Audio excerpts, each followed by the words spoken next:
Welcome to Life Lessons number 54, and with this we conclude the 5 books of Moses, that from the beginning of Genesis till the end, it's 54 segments or parashiot, and specifically in this 5th book, Deuteronomy, known as Devarim, this is the 11th. Now, all of the segments, the way they are done in the synagogue, that every Shabbat, every Saturday, we read it from the Torah. The Torah is the scroll where the 5 books of Moses are all written in a continuous parchment from beginning till end.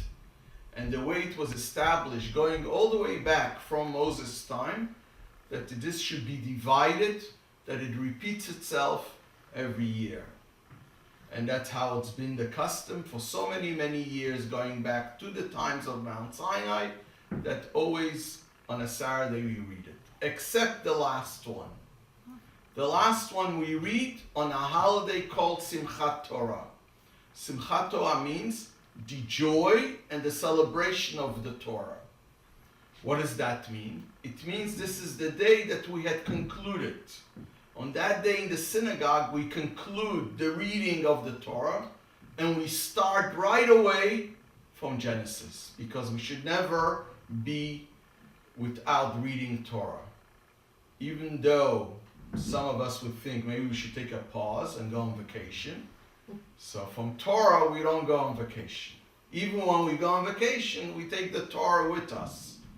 So we finish V'zot HaBracha, that's the last segment that we're going to talk about it, and we right away go to the beginning to Genesis.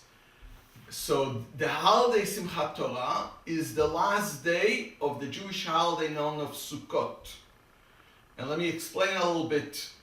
There is the 7th month, what the Torah calls the 7th month, because the first month is the month of the Exodus, that's the month of Nisan.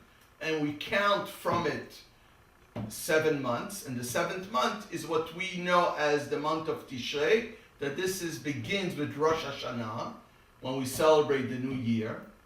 From Rosh Hashanah to Yom Kippur, Day of Atonement, is 10 days, known as the 10 days where God gives us a chance to repent, to return.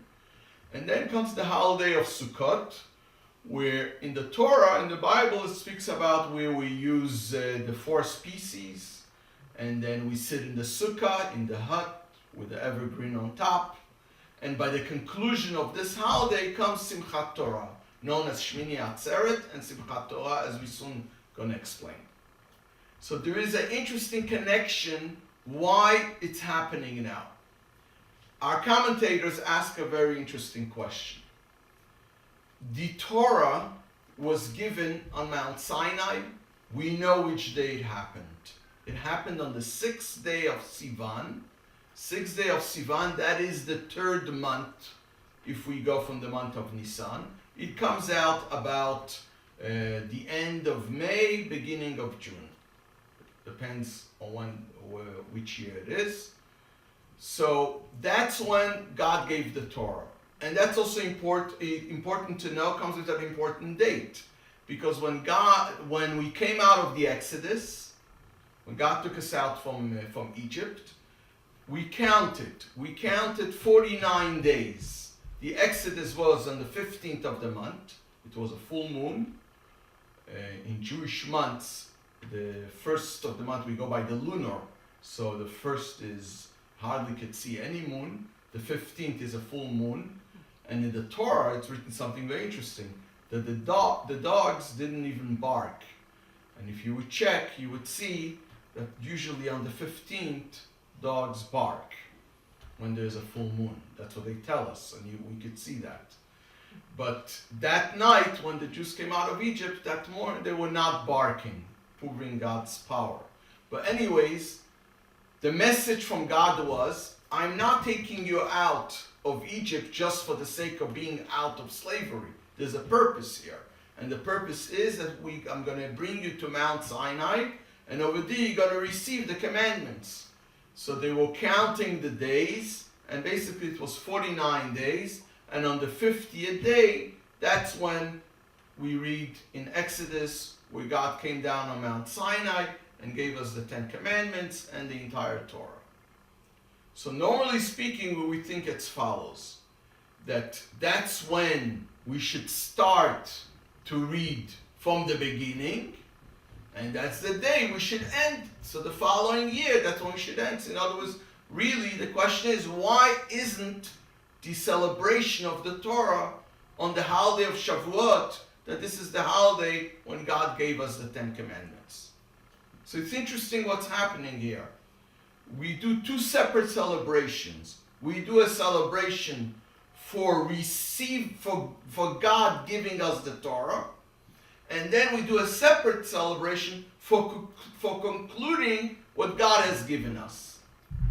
So I once heard a very interesting point that some of the sages speak about, that God gave us the Torah once. That's not something that's going to happen all the time. Even though we say that every year it repeats again, but spiritually it repeats again. But let's say in a physical sense, a physical revelation that God came down on Mount Sinai, that happened once. But here's something very interesting. But the receiving of the Torah from us, that's our part, because there's two parts here. God could give and give and give, but there has to be somebody here to receive it. If there's nobody to receive it, then it's almost, the whole purpose is falling apart. So God had to look for partners. So he found partners. But now there's the act of receiving. This act of receiving is a daily act. Because every day we could do better than yesterday. What I've received yesterday, tomorrow is even more. I receive even better, and today and tomorrow. So now, when we conclude the 5 books of Moses, what is the celebration? The celebration is what we have gained with the knowledge of studying all the 5 books of Moses. From the purpose of God, God is beyond time. God is beyond limitation. So from his point of view, it's all like one. He gave us the Torah. Here it is. But from the human mind, or from the point of us where we have our intellect and our emotions and all kinds of challenges and that we have to deal with, when we conclude, that's a very strong statement. When we conclude, and we went into all the details as we talked about all the different segments that we had, so that brings a very powerful point. So that's what happens on Simchat Torah. So that is not necessarily connected with a Saturday, because the first Saturday after Simchat Torah, we're going to read Bereshit from Genesis right away. And sometimes it could be very quick.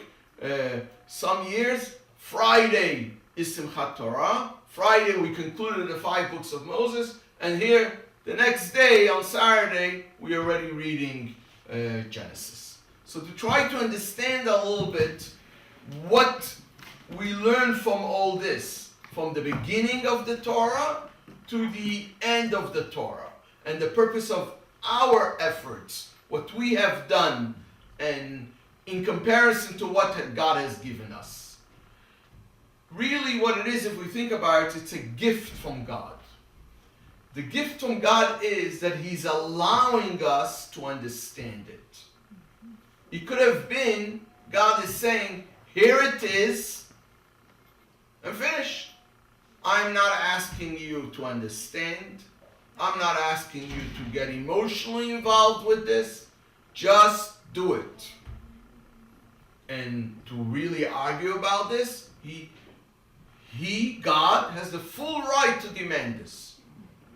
He created us, and therefore he has the full right to say, you want to be involved in my world, in what I have created? Here it is. So God comes and says, I would like you to understand what you're doing, because I want you should be joyous about it. That's why this holiday, when we read the final section, is called in Hebrew Simchat Torah, the joy of the Torah. Because many times a person could be studying something if you feel, I need to study it. So of course there's some joy when you conclude it. However, you feel maybe it was like a burden. This is not what God wanted from us. He didn't want it should be a burden. He wanted we should be excited about it. And that's what the idea of this Simchas Torah is. But the question becomes, why is it set up that way? Why is it set up that in the month of the high holidays, when you have Rosh Hashanah, the New Year, Yom Kippur, Day of Atonement, Sukkot, when you sit in the hut, and then the conclusion of that is Simchat Torah. So here becomes what we have to understand, the history here, and why it was established that way.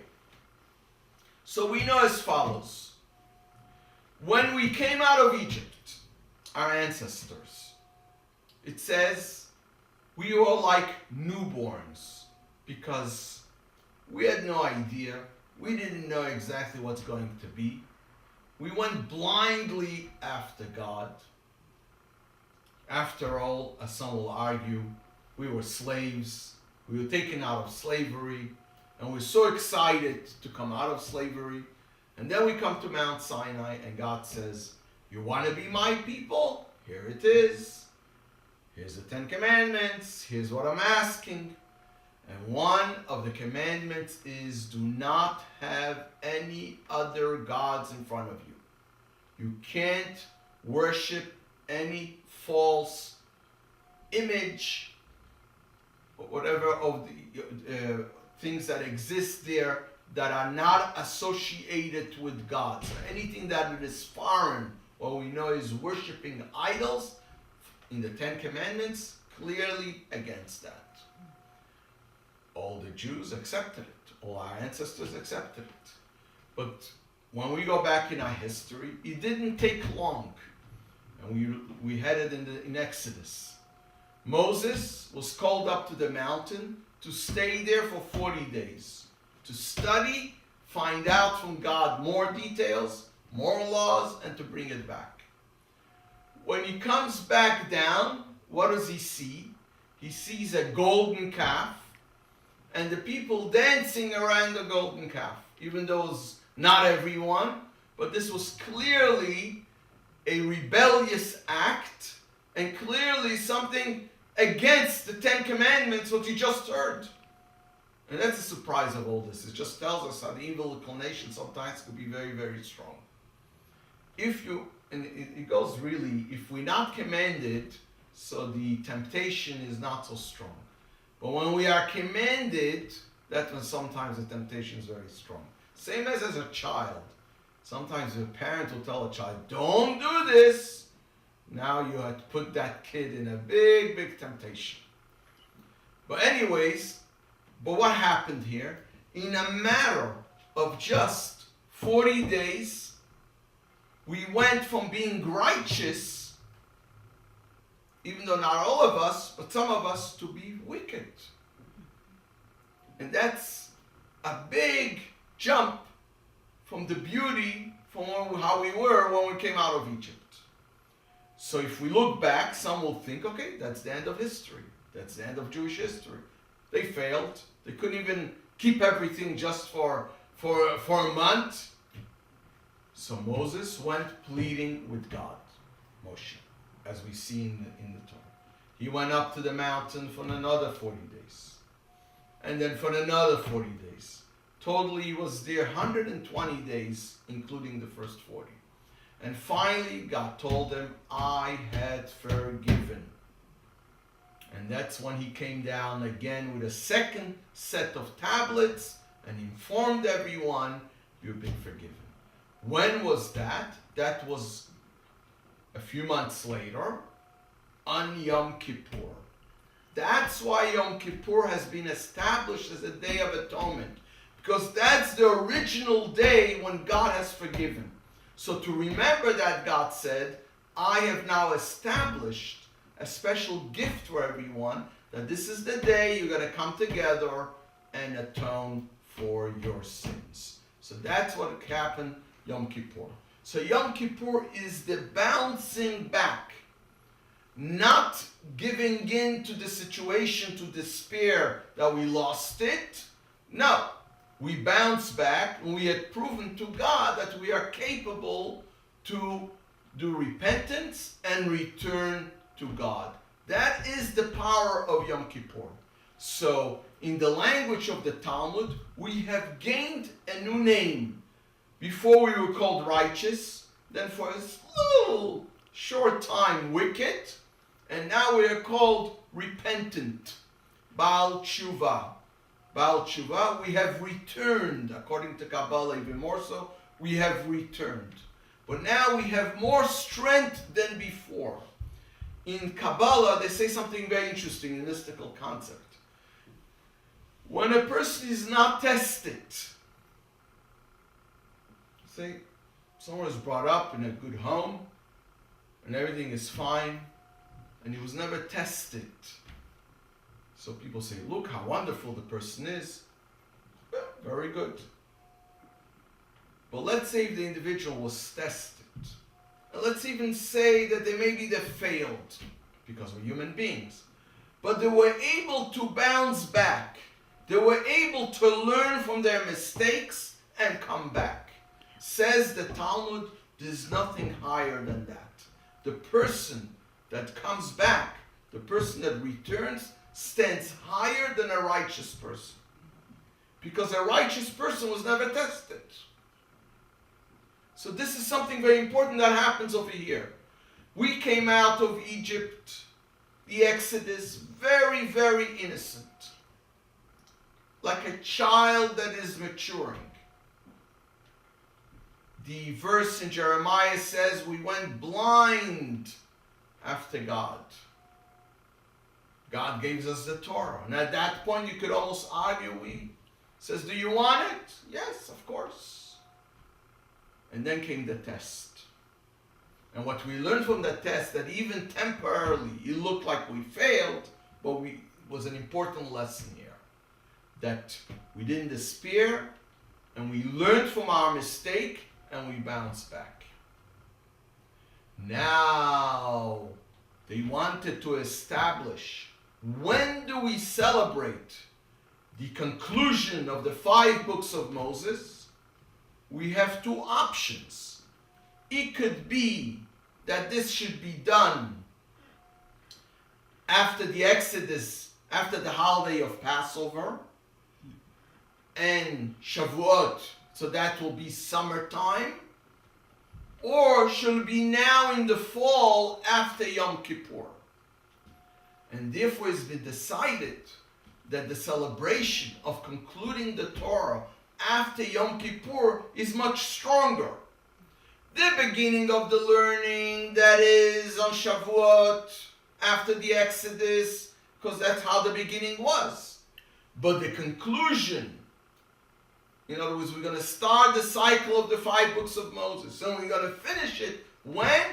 Right, the holiday that follows Yom Kippur, to bring out this point, how a penitent is much stronger and in a higher level of even a righteous person. So that is what's happening here, and that's the reason why this is mentioned here. That helps us to understand a very interesting question.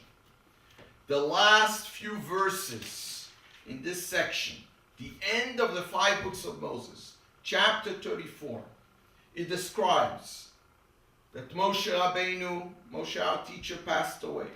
He's 120 years old. And it describes how everyone cried. And it describes how Joshua took over. And then the last 3 verses gives us a eulogy about this great person. And it says as follows: no other prophet ever arose in Israel like Moshe. He's the only prophet who knew God face to face. Because all the other prophets that we have later on in history, like Hosea, Jeremiah, it's all by a dream or by a vision. No such a thing of a face-to-face vision. The only one that's a face-to-face vision is Moses. And then he goes to explain. And it says like this: as manifested by all the sign and wonders which God had sent him to perform in the land of Egypt, to Pharaoh, and to his servants, and to all his land.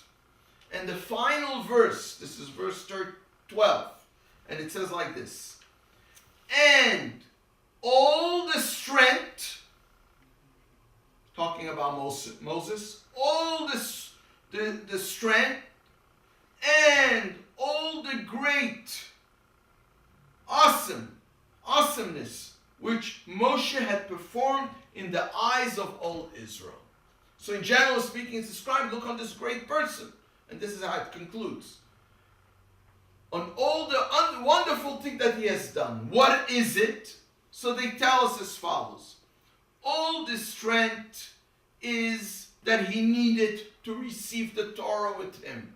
Those are heavy stones. And all the miracles that occurred in the wilderness.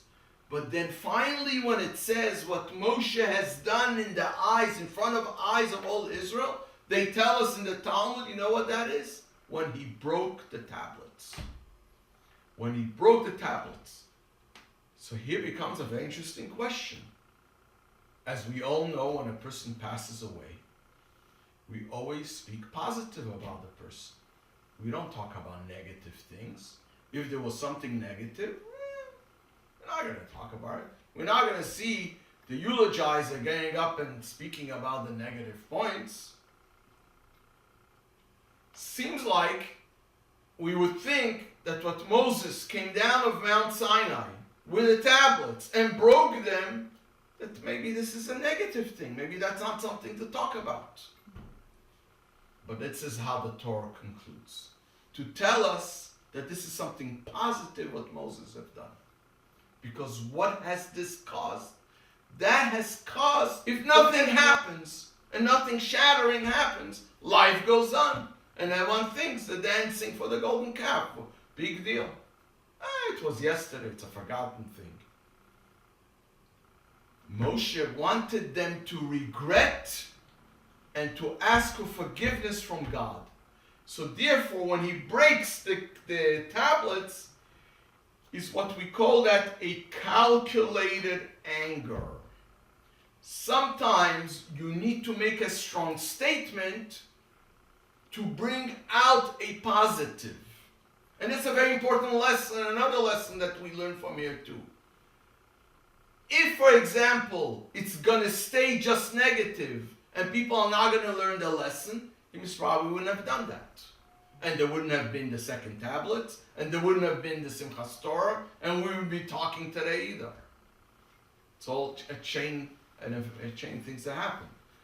But because he broke the luchot, he broke the tablets at that moment, he had shown to everyone how much he cares for them. A lot of times, and it's especially explained that way by parents, that, and again, this has to be done in a calculated way, because there's no question, when parents get upset, when their children misbehave, and they punish their kids out of anger, most of the times it's going to backfire.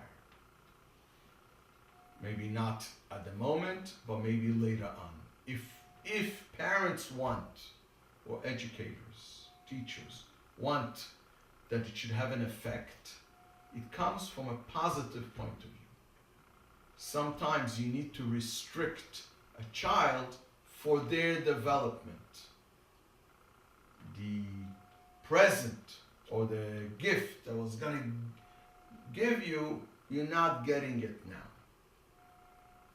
Till I see a better behavior or things like this.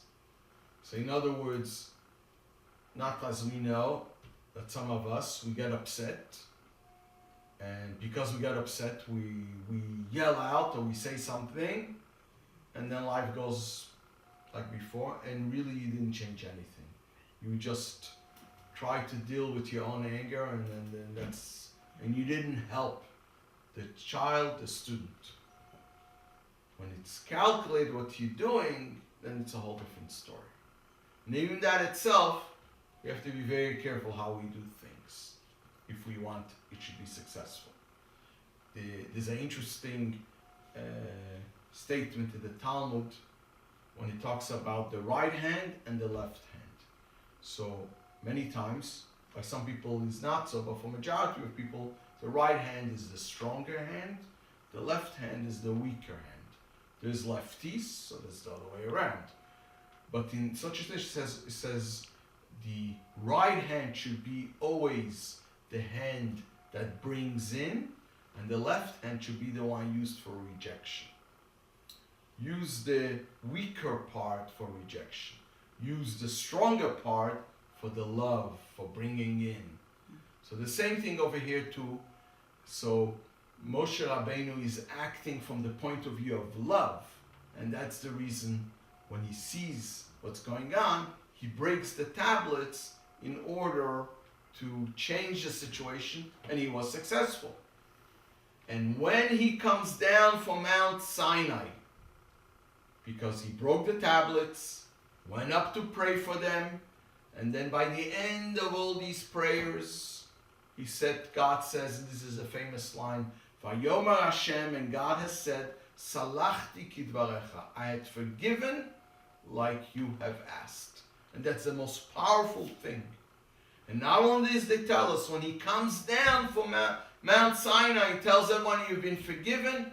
He tells everyone, you know what? We're going to build a sanctuary for God. That's when the tabernacle is being built, and they're going to collect from everyone to prove to everyone how everyone was forgiven.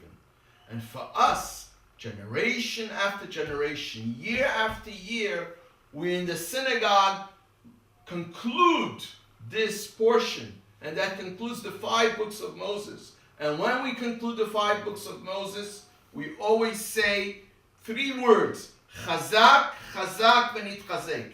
It means be strong, and may we be strengthened. And God willing, we should all merit the ultimate redemption, the coming of Mashiach in our days. B'mhera b'yameinu mamash. Amen. Shalom. Leitraot.